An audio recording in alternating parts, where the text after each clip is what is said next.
Bismillahirrahmanirrahim. Assalamualaikum warahmatullahi wabarakatuh.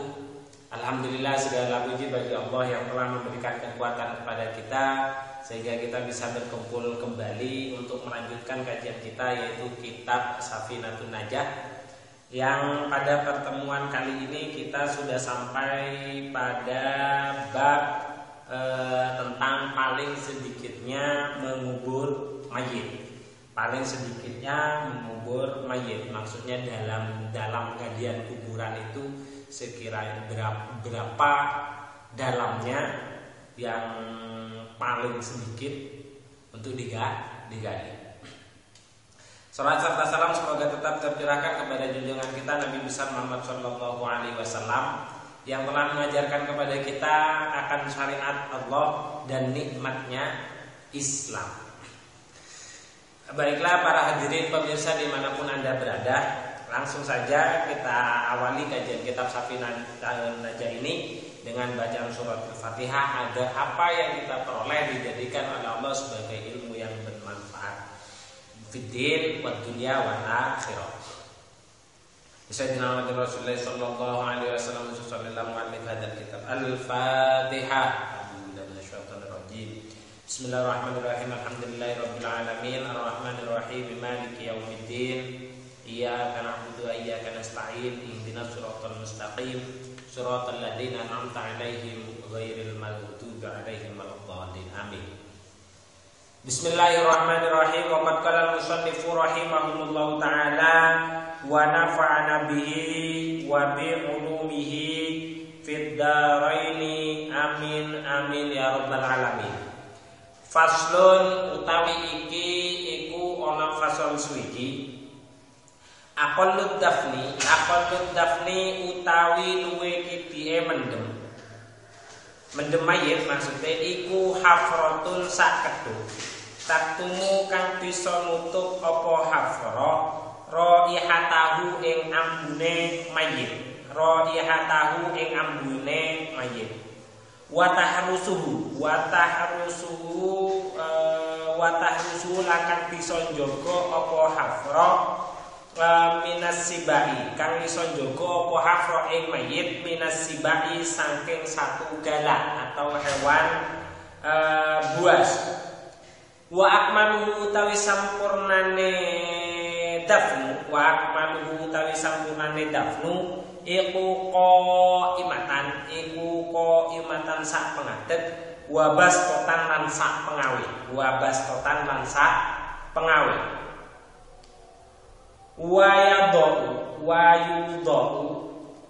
wayudhu lan den seleh apa khadduhu pipine mayit alat turabi ing atase bumi utawa ing atase lemah.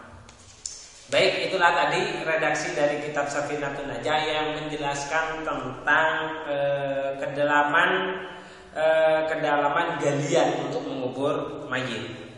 Di sini dijelaskan bahwasanya paling sedikitnya mengubur itu adalah satu galian yang sekiranya galian tersebut bisa menutupi atau menghilangkan bau dari mayit ketika mayit itu sudah membusuk.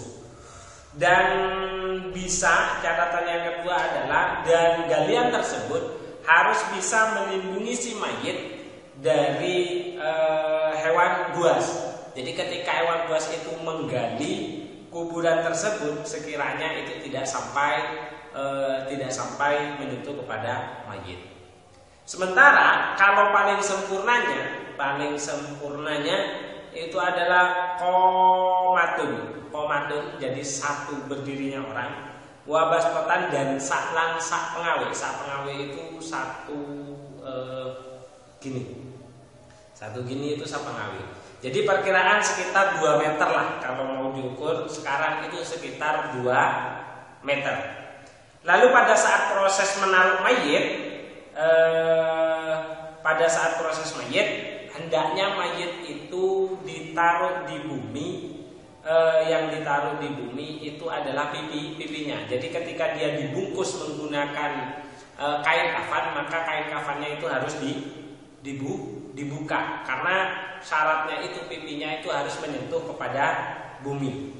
Wayajibu lan wajib apa tawajjuhu ngadepno mayit ilal kiblati maring arah kiblat. Dan mayit itu wajib diarahkan mengarah atau menghadap ke kiblat. Jadi kalau misal kiblatnya itu ada di arah barat, maka berarti kepalanya ada di sebelah utara dan kakinya ada di sebelah selatan. Kemudian dimiringkan si mayit tersebut, dimiringkan dan pipinya itu dibuka, disentuhkan ke bumi. Itu catatannya seperti itu. Cuman di sini itu untuk penggalian biasanya di belakang ada yang namanya liang lahat. Jadi sebuah galian kecil di dalam kuburan yang menempel kepada sisi barat, misal kiblatnya ada di sebelah barat. Itu namanya liang lahat. Ada lagi liang itu namanya asyik.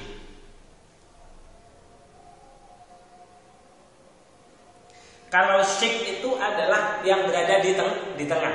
Dan biasanya galian di tengah itu biasanya digunakan untuk jenis tanah yang sifatnya itu terlalu lembut.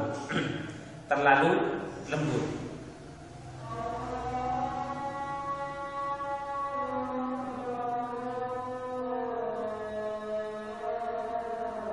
Kita tunggu adzan asar dulu sebentar, kemudian kita akan lanjutkan kembali.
Baik, saya lanjutkan kembali. Sekali lagi, batasan paling sedikitnya mengubur mayit itu adalah dengan satu galian. Sekira galian tersebut pertama melindungi dari bau mayit pada saat ia membusuk. Kemudian yang kedua melindungi mayit dari upaya penggalian hewan buas.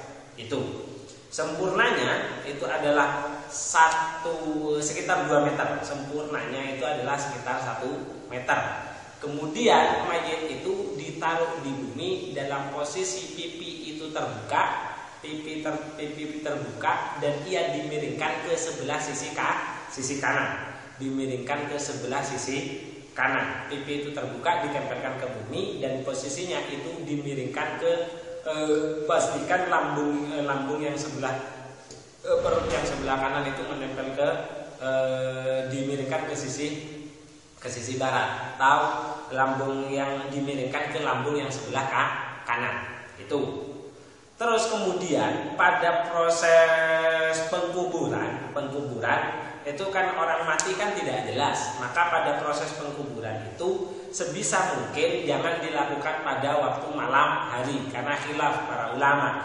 Yang sunnah itu adalah dikuburkan tidak pada malam hari, yaitu pada siang hari.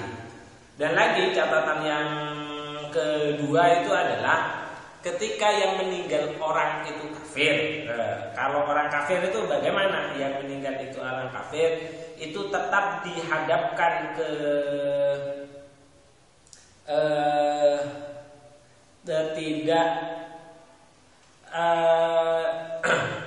orang kafir. Kalau bukan orang kafir itu kan wajib menghadap ke kiblat. Seandainya itu yang meninggal itu orang kafir, walaupun di dalam perutnya itu ada janin yang masih muslim, itu tetap tidak boleh dihadapkan ke kiblat.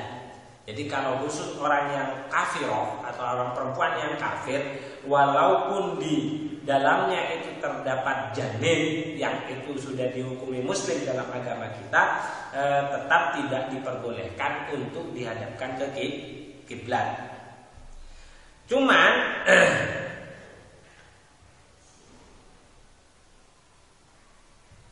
tujuannya apa? Tidak boleh wajib hukumnya tidak dihadapkan ke kiblat, tapi harus membelakangi kiblat. Karena tujuannya adalah bayi yang muslim itu tadi menghadap ke kiblat itu.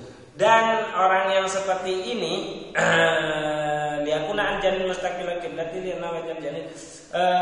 dan orang yang seperti ini, orang kafir, orang perempuan kafir di dalamnya ada janin yang memang sudah dihukumi itu sebagai janin muslim, boleh dikuburkan di antaranya kuburannya orang kafir dan orang muslim. Tujuannya apa? Agar di antaranya orang kafir dan orang muslim. Tujuannya agar kematian orang muslim itu tidak dikubur di tempatnya orang kafir. Begitu juga sebaliknya, orang kafir tidak dikubur di tempatnya orang muslim. Jadi di tengah-tengah antara kuburannya orang muslim dan orang kafir.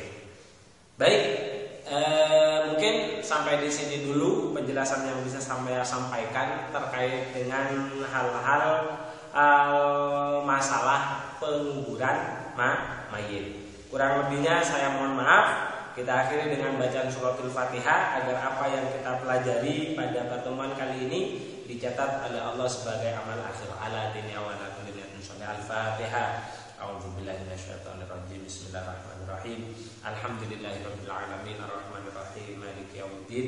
Iyyaka na'budu wa iyyaka nasta'in. Ihdinas siratal mustaqim. Siratal ladzina an'amta 'alaihim ghairil maghdubi 'alaihim waladdallin. Amin. Akhirul kalam. Assalamualaikum warahmatullahi wabarakatuh.